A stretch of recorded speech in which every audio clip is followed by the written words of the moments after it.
بسم اللہ الرحمن الرحیم۔ السلام علیکم۔ اللہ تعالیٰ کے فضل و کرم سے ہم نے ایک سلسلہ شروع کر رکھا ہے جس میں ہم قرآن شریف کی کسی صورت کا یا کسی آیت کا انتخاب کرتے ہیں اور اس کے 10 منٹ کے اندر اس کے ہم لوگ معنی کے اوپر اور اس کی تشریح پر تھوڑی روشنی ڈالتے ہیں۔ آج اس زمن میں ہم نے صورت کا انتخاب کیا ہے وہ سورہ قاف ہے۔ یہ مکی صورت ہے، اس کی 45 آیتیں ہیں، 3 رکوع ہیں، اور قرآن شریف میں جو سلسلہ ہے صورتوں کا اس کے لحاظ سے اس کا نمبر 50 ہے، 50۔ تو آئیے ہم اس کے پہلے ترجمے پر روشنی ڈالتے ہیں۔ بسم اللہ الرحمن الرحیم۔ اللہ کے نام سے شروع کرتا ہوں جو بڑا مہربان نہایت رحم کرنے والا ہے۔ قاف، قسم ہے بزرگی والے قرآن کی، بلکہ انہیں اس پر تعجب ہے کہ ان کے پاس انہی میں سے ایک ڈرانے والا آیا۔ سو کافر کہنے لگے یہ تو عجیب بات ہے، کیا جب ہم مر گئے اور مٹی ہو گئے تو دوبارہ زندہ ہوں گے؟ یہ لوٹایا جانا تو عقل سے بہت بعید ہے۔ ہم جانتے ہیں جو کچھ مٹی میں سے کم کرتی ہے ہمارے پاس ایک محفوظ رکھنے والی کتاب ہے، بلکہ انہوں نے حق کو تکذیب کیا، حق کی مذاق اڑایا۔ جب کہ وہ ان تک پہنچ گئے تو وہ الجھ میں پڑ گئے۔ بلکہ انہوں نے حق کی تکذیب کی، حق کا مذاق اڑایا، جب ان تک پہنچ گئے تو وہ الجھن میں پڑے ہوئے تھے۔ کیا انہوں نے اپنے اوپر آسمان کو نہیں دیکھا کہ ہم نے اسے کیسے بنایا، اس کو زینت دی ہے، اس میں کوئی رکھنا نہیں۔ ہم نے زمین کو پھیلا دیا، اس میں پہاڑ ڈال دیے، ہم نے اس میں ہر قسم کی خوشنما چیزیں اگائیں تاکہ ہر رجوع کرنے والا بندے کے لیے نصیحت اور ہدایت کا ذریعہ ہو، اور ہم نے آسمان سے برکت والا پانی برسایا، پھر اسے باغ اگائے اور کانٹنے کا غلہ اور کھجور کے بلند درخت جس کے خوشے تہ بتہ ہیں بندوں کو رزق دینے کے لیے۔ اور پانی سے ہم نے مردہ زمین کو زندہ کیا۔ اس طرح قیامت کے دن قبروں سے نکلنا ہوگا۔ ان سے پہلے قوم نوح اور کومے والے اور قوم سمود نے جھٹلایا، اور قوم عاد اور فرعون اور لوط کے بھائیوں نے، اور بن کے رہنے والے اور تیغ کی قوم سب نے رسولوں کو جھٹلایا۔ تو میرا وعدہ پورا ہو کر رہا کہ ہم پہلی بار پیدا کر کے تھک گئے ہیں، بلکہ یہ لوگ اصل نو پیدا ہونے کے بارے میں شک میں پڑے ہوئے ہیں۔ اور ہم ہی نے انسان کو پیدا کیا، اور ہم ان کے خیالات کو جانتے ہیں جو ان کے دل میں گزرتے ہیں، اور ہم اس کی رگ جان سے بھی زیادہ اس کے قریب ہیں۔ ہم ہی نے انسان کو پیدا کیا، ہم ان خیالات کو بھی جانتے ہیں جو اس کے دل میں گزرتے ہیں، اور ہم اس کی رگ جان سے بھی زیادہ اس کے قریب ہیں۔ جب 2 لینے والے فرشتے لیتے ہیں، ایک دائیں طرف اور دوسرا بائیں طرف بیٹھا ہوا ہے، اور انسان منہ سے کوئی لفظ نکالتا ہی نہیں پاتا، لیکن نگہبان اس کے پاس لکھنے کے لیے تیار رہتا ہے۔ اور موت کی بے ہوشی حق کے ساتھ آ پہنچی تو وہ یہ ہے جسے تے کتراتا تھا، سور پھونک دیا جائے گا۔ یہی عذاب کے وعدے کا دن ہے، ہر شخص کو اسی طرح آئے گا۔ اس کے ساتھ ایک اس کے ہانک کا لانے والا اور گواہی دینے والا۔ یقیناً تو اس سے غافل رہا تو ہم نے تجھ پر سے غفلت کا پردہ ہٹایا، اور آج تیری نگاہ بہت تیز ہے۔ اس کا ساتھی فرشتہ کہے گا یہ اعمال نامہ حاضر ہے جو میرے پاس تھا، اور تم دونوں کافر سرکشی کو جہنم میں ڈال دو۔ تو تم دونوں ہر کافر سرکش کو جہنم میں ڈال دو۔ ایک نیک کام والے سے روکنے والا، حد سے بڑھنے والا اور شک کرنے والا تھا، جس نے اللہ کے ساتھ دوسروں کو معبود بنا رکھا تھا، تو اسی سخت عذاب میں ڈال دو۔ جس نے اللہ کے ساتھ دوسروں کو معبود بنا رکھا تھا تو اسے سخت عذاب میں ڈال دو۔ اس کا ساتھی کہے گا کہ اے ہمارے رب، میں نے اس کو گمراہ نہیں کیا بلکہ یہ خود ہی دور کی گمراہی میں تھا۔ اے میرے رب، میں نے اس کو گمراہ نہیں کیا تھا بلکہ خود ہی دور کی گمراہی میں تھا۔ اللہ فرمائے گا میرے سامنے جھگڑا نہ کرو، میں تو پہلے ہی تمہارے پاس وعید بھیج چکا تھا۔ میرے ہاں بات نہیں بدلا کرتی، میں اپنے بندوں پر ظلم نہیں کرتا۔ جس دن ہم دوزخ سے کہیں گے کہ کیا تم بھر چکی، اور کہے گی کیا کچھ اور بھی ہیں، اور جنت پرہیزگاروں کے قریب کر دی جائے گی، ذرا بھی دور نہ رہے گی۔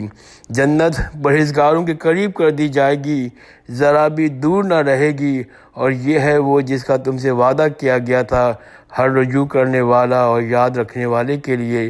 اور جو دن دیکھے اللہ سے ڈرتا رہا اور رجوع ہونے والا دل لے کر آیا، تو تم اس جنت میں سلامتی کے ساتھ داخل ہو جاؤ، اور تم اس جنت میں سلامتی کے ساتھ داخل ہو جاؤ۔ یہ ہمیشہ رہنے کا دن ہے، ان کو جنت میں وہ سب کچھ ملے گا وہ چاہیں گے۔ ہمارے پاس مزید بھی ہے، ان سے پہلے بھی ہم نے بہت سی قوموں کو ہلاک کر چکے ہیں جو طاقت میں ان سے بہت زیادہ تھیں، تو وہ پناہ کے لیے شہروں کو چھانٹتے پھرتے تھے۔ بے شک اس میں ہر صاحب دل کے لیے نصیحت ہے جو کان لگائے اور خوب متوجہ ہو۔ اور ہم نے آسمان اور زمین کو اور جو کچھ اس میں درمیان ہے سب کو 6 دن میں پیدا کیا، اور ہمیں تھکان تک چھو کر نہیں گئی۔ بس جو کچھ یہ لوگ کہتے ہیں آپ اس پر صبر کرتے رہیں، اور سورج کے طلوع اور غروب ہونے سے پہلے اپنے رب کی تسبیح و تحمید کرتے رہیں، اور رات میں بھی اس کی تسبیح کیجیے اور نماز کے بعد بھی۔ اور سن لو جس دن ایک پکارنے والے کی قریب کو جگہ سے پکارے گا، جس دن لوگ چیخ کر یقیناً سن لیں گے کہ وہ نکلنے کا دن ہوگا۔ بے شک ہم ہی زندہ کرتے ہیں، ہم ہی موت دیتے ہیں، اور ہماری ہی طرف لوٹنا ہے۔ جس دن زمین ان مردوں سے پھٹ جائے گی اور تیزی سے نکل پڑیں گی، یہ جمع کر لینا ہم پر بہت آسان ہے۔ جو کچھ یہ کہہ رہے ہیں ہمیں خوب معلوم ہے، آپ ان پر زبردستی کرنے والے نہیں۔ سو آپ تو اس شخص کو قرآن کے ذریعے نصیحت کرتے ہیں جو میری وحی سے ڈرتا ہو۔ میں نے اس کا ترجمہ پڑھا سورہ قاف کا۔ آئیے ہم تھوڑا سا اس کے تشریح پہ روشنی ڈالتے ہیں۔ تو اس کا نام کیسے پڑا، سب سے پہلے یہ معلوم کرنے کی کوشش کرتے ہیں۔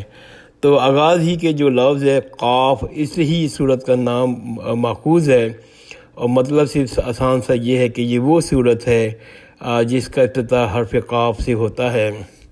اور اب اس کا زمانِ نزول کیا تھا، کس زمانے میں نزول ہوئی ہے، تو اس سلسلے میں ہمیں کوئی معتبر روایت سے پتہ نہیں چلتا کہ یہ ایگزیکٹلی کس زمانے میں نازل ہوئی ہے، مگر مضمون پر غور کرنے سے محسوس ہوتا ہے یہ اس کا زمانہ نزول مکہ معظمہ کا دوسرا دور ہے، جو نبوت کے 3 سال سے شروع ہو کر 5 سال تک رہا۔ اور سورہ کی جو خصوصیات ہیں، جو اہم پہلو ہیں، وہ ہم سورہ انعام میں پہلے ہی ڈسکس کر چکے ہیں۔ ان خصوصیات کے لحاظ سے اندازاً یہ قیاس کیا جا سکتا ہے کہ یہ جو صورت ہے یہ 5ویں سال میں نازل ہوئی ہے، جبکہ کفار کی مخالفت اچھی خاصی شدت اختیار کر چکی تھی، مگر ابھی ظلم و ستم کا آغاز نہیں ہوا تھا۔ اس کا موضوع کیا ہے اصل میں؟ تو معتبر روایت سے معلوم ہوتا ہے کہ رسول اللہ صلی اللہ علیہ وآلہ وسلم اکثر عیدین کی نماز میں سورہ کی تلاوت فرماتے تھے۔ ایک خاتون ام حشام بن حارثہ جو حضور کریم صلی اللہ علیہ وآلہ وسلم کی پڑوسن تھی، بیان کرتی ہیں کہ مجھے سورہ قاف یاد ہی اس طرح ہوئی کہ میں جمعے کے خطبوں میں اکثر آپ کی زبان مبارک سے اس کو سنتی تھی۔ بعض اور روایت میں معلوم ہوتا ہے کہ فجر کی نماز میں بھی آپ باکثرت اس صورت کو پڑھا کرتے تھے۔ اس سے یہ بات واضح ہے کہ حضور کریم صلی اللہ علیہ وسلم کی نگاہ میں یہ صورت بہت اہم تھی، اور اس سے آپ زیادہ سے زیادہ لوگوں کو بار بار اس کی مضمون پہنچانے کا اہتمام فرماتے تھے۔ اس اہمیت کی وجہ سے صورت کو بغور پڑھنے سے بآسانی سمجھ میں آتی ہے بات کہ صورت کا پورا جو موضوع ہے، خلاصہ جو ہے وہ آخرت ہے۔ اور رسول کریم نے جب مکہ معظمہ میں اپنی دعوت کا آغاز کیا تو لوگوں کو سب سے زیادہ چنبا آپ کے جس بات سے ہوا وہ یہ تھی کہ مرنے کے بعد ہم دوبارہ زندہ کیے جائیں گے اور ہم کو اپنے اعمال کا حساب دینا ہوگا۔ تو لوگ کہتے تھے یہ تو بالکل انہونی بات ہے، عقل یقین نہیں کرتی ایسا ہو سکتا ہے۔ آخر یہ کیسے ممکن ہے کہ ہم جو ہمارا ذرہ ذرہ زمین میں منتشر ہو چکا ہو اور گندہ ہو گیا ہو، اور اس اجزاء کو ہزاروں سال گزرنے کے بعد پھر اکٹھا کر ہمارا یہی جسم عصر نو بنا دیا جائے گا۔ ہم کو زندہ ہو کر اٹھ کھڑے ہوں گے، اور اس کے جواب میں اللہ تعالیٰ کی طرف سے یہ تقریر نازل فرمائی، اور بڑے مختصر طریقے سے چھوٹے چھوٹے فکروں میں ایک طرف آخرت کا امکان اور اس کی وقوع پہ دلائل دی گئی ہے، دوسری طرف لوگوں کو خبردار کیا گیا ہے کہ تم خواہ تعجب کر رہے ہو، یہ بعید از عقل نہیں سمجھو، نہ جھٹلاؤ، بہرحال اس سے حقیقت نہیں بدل سکتی۔ حقیقت اور قطعی اٹل حقیقت یہ ہے کہ تمہارا جسم کا ایک ایک ذرہ جو زمین میں منتشر ہے، اس کے متعلق اللہ کو علم ہے، وہ کہاں ہے، کس حال میں ہے، کس جگہ ہے، اور اللہ تعالیٰ کے ایک ہی اشارہ پاک ہے، ان کے لیے کافی ہے۔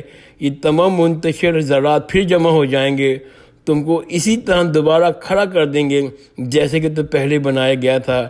اس طرح تمہارے خیال ہے کہ تم چھتر بے بہار کی طرح چھوڑ دیے گئے ہو دنیا میں، کسی کے سامنے تمہیں جواب دہی نہیں کرنی، یہ محض غلط فہمی ہے۔ تم کو اللہ کے سامنے حاضر ہونا ہے اور اپنے اعمال کا جواب دینا ہے۔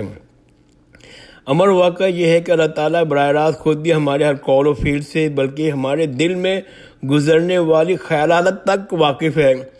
اس کے فرشتے بھی تم میں سے ہر شخص کے ساتھ لگے ہوئے ہیں اور ہماری ایک ایک حرکات و سکنات کا ریکارڈ میں محفوظ کر رہے ہیں۔